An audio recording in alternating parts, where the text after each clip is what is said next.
with his medical expertise, Daily Show historians rank America's greatest moments. And if you're planning a summer trip through the Strait of Hormuz, it just got a lot more expensive. Also, don't do that. Let's get into the headlines. Let's kick things off with some fun news. President Trump hosted an IndyCar event at the White House. Now, if you don't know what IndyCar is, it's for fans who have more class than NASCAR but less money than F1. And say what you want about Trump, he's a showman. So I expect to see him hype up this exciting event with some energy.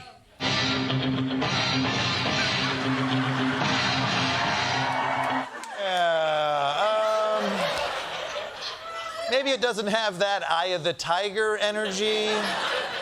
This would be like if instead of running up the steps of the museum, Rocky took the chairlift. Laziest Rocky ever. He doesn't even work out. He just drinks the eggs. Stay down, Rocky. Okay. Would still be a better reboot than the new Moana.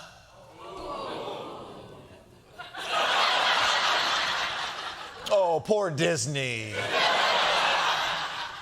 I hope The Rock is okay after that. But you know what? I understand why Trump might be a little down. He's had a sad weekend. His best friend was poisoned by his other best friend. No. Putin did not kill Lindsey Graham while he was in Ukraine. It's just a suspicious coincidence that makes a lot of sense when you think about it. But according to President Trump, Lindsey died from a specific medical... You know what? Let's let the president just delicately explain it. Do you think we know the whole story about his death?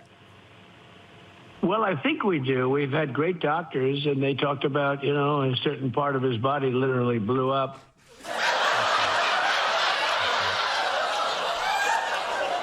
That's right.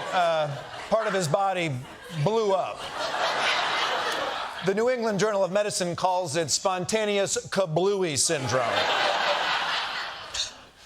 It's actually a fairly common cause of death. Well, remember when Queen Elizabeth II died after her vagina went boom. But now the question is, who will fill in the senator's seat until the next election? I assume someone like the lieutenant governor or the secretary of state, whatever political process we have in place for this. We now know who will fill Senator Lindsey Graham's seat in the U.S. Senate. His sister. Or his sister. I guess. His sister? A Senate seat? That's an inheritance jackpot. Most people just get a garage full of damp boxes. Whose idea was this? President Trump recommended Graham's sister for the interim job, calling it a fabulous tribute to Lindsey. So we're going to work for one Senator Graham to another Senator Graham. It's just tragically symmetrical. Yeah. If there's one thing this guy knows all about, it's being tragically symmetrical.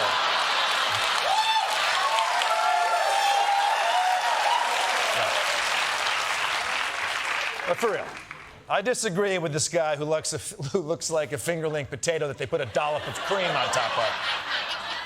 I mean, there was more consideration about who should take over for Pat Sajak, and his whole job was correctly reading up to 3 words at a time. But still, I'll give her a fair shot. What exactly are her qualifications?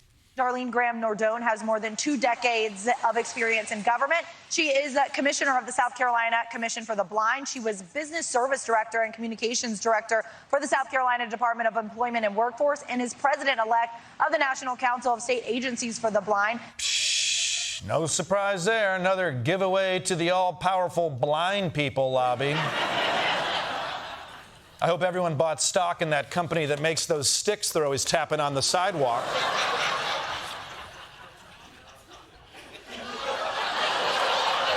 I'm kidding, obviously. If anything, she's overqualified. I'm worried she'll make the other senators look bad, which would be embarrassing for the ones who know where they are right now. Let's move on, because Lindsey's sister will have her work cut out for her for the next 5 months, plus 36 weeks vacation time, because a lot of shit is going down right now. The U.S. launching strikes for a third straight day as President Trump informed Congress that U.S. military action is ramping up. We're going to hit them very hard tonight, and we're going to hit them hard tomorrow. And there's not a damn thing they can do about it. They have nothing. They have nothing going other than they have big mouths. By the way, it doesn't seem fair that Lindsey Graham pushed us into this war and we still have to fight it even after he dies. It feels like when my daughter makes me buy a really complicated Lego set, and then 5 minutes in, she goes to watch TV. 2 hours later, I'm sitting by myself assembling a mermaid castle. Like, what the am I doing this for? Anyways, it came out great. Thank you. I knew it. Thank you. Of course, the reason why Trump says he went back to war is that Iran wants to charge tolls for ships going through the Strait of Hormuz. And guess what, buddy? Okay? You can't do that. We believe international waterways should be free of tolls, and that's been our position. Trying to impose a tolling system. Iran's plan, a form of international extortion, is unacceptable. No country is allowed to charge tolls or fees on an international waterway. That's existing international law. Yeah, newsflash, Iran. Charging a toll is not allowed under international law. Doesn't matter if it's 5% or 1%. The only acceptable number is 0%. Okay? Trump announcing plans to charge a 20% fee on all cargo that passes through the Strait of Hormuz.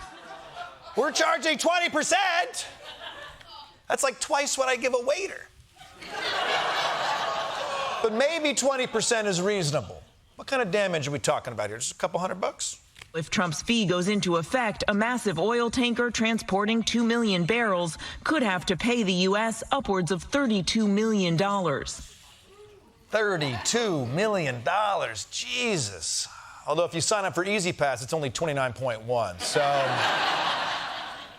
at least I hope they have Easy Pass. Imagine steering your boat through a toll booth, frantically searching your center console for $32 million in quarters. It's crazy to pay $32 million for something that used to be free. This is just like when the grocery store started making us pay 10 cents for bags, except it's 31.9999 million more. And by the way, we're not even in control of the strait. Iran is. And now you're just giving them ideas.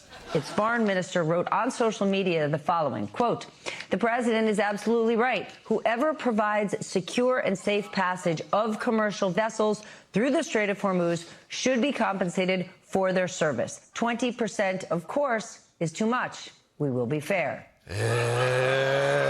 Jesus Christ.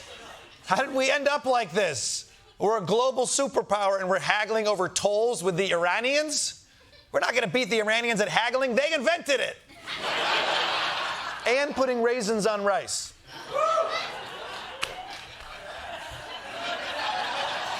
There's no haggling with Iranians. We're gonna go in there looking for a deal on the Strait of Hormuz and end up coming out with an $800 raw silk bedspread that I never wanted in the first place. How are we going to get out of this jam? Today, in a major reversal, President Trump says the U.S. will not charge tolls on cargo moving through the Strait of Hormuz. I was called by different people, and they said, we'd love to do it a different way. We'd love to invest in the United States as opposed to charging a fee. And I like that, actually, because I don't think anybody should be able to charge a fee for the strait. All right, phew. God, I was worried there for a second. Then I remembered everything Trump says is bullshit. So thanks, President Trump. So,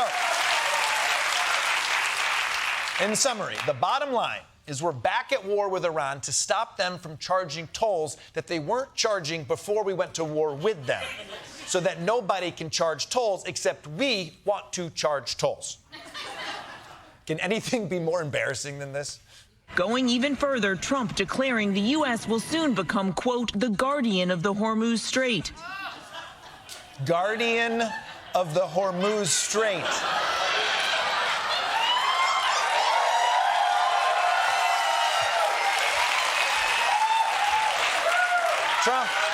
Trump, you couldn't even protect the reflecting pool from algae.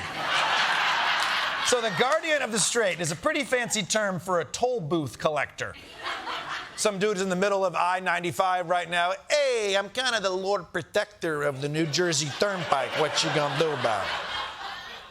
I mean, for God's sake, how lame of a nickname can you get? Guardian of Hormuz? That's right, citizen.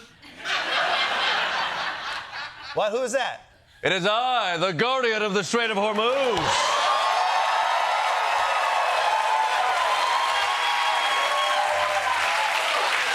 Defender of truth, justice, and that little water thing we all learned about 3 months ago. Wait, you're an actual superhero? Of course I am. That's why I have this costume. This whole costume. That's the wrong spelling of straight. No. You added a GH. Actually, that's intentional. I don't want the leotard to give the females the wrong idea. Just to be clear, straight man, Strait of Hormuz. Tell the ladies. Okay.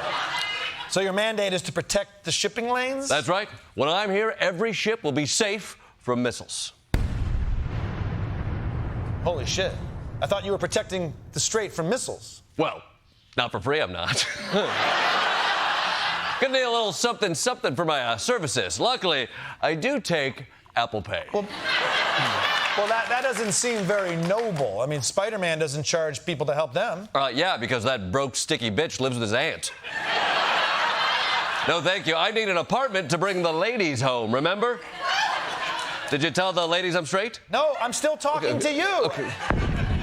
Jesus. Yeah, well, I know you better pay up quickly for that protection. I also take Venmo. My handle is @straightman. That's with a GH.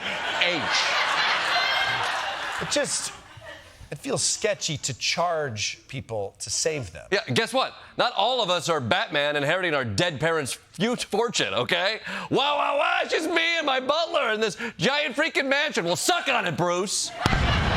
Jesus, holy shit. Can you please do something about these missiles? No, but you can. Now, it is customary to tip 30 to 40 to 50%. What can I put you down for? I guess 30%. Wow, lowest option. Okay. Okay. Fine. But you'll still guarantee me total protection, right? Total protection, 100%. 99%. Okay, you know what? I can't guarantee it. They have missiles, man. What do you want me to do? I'm starting to think there's nothing you can do. That you're just a charlatan trying to profit off this conflict. Hey, I'm not gay.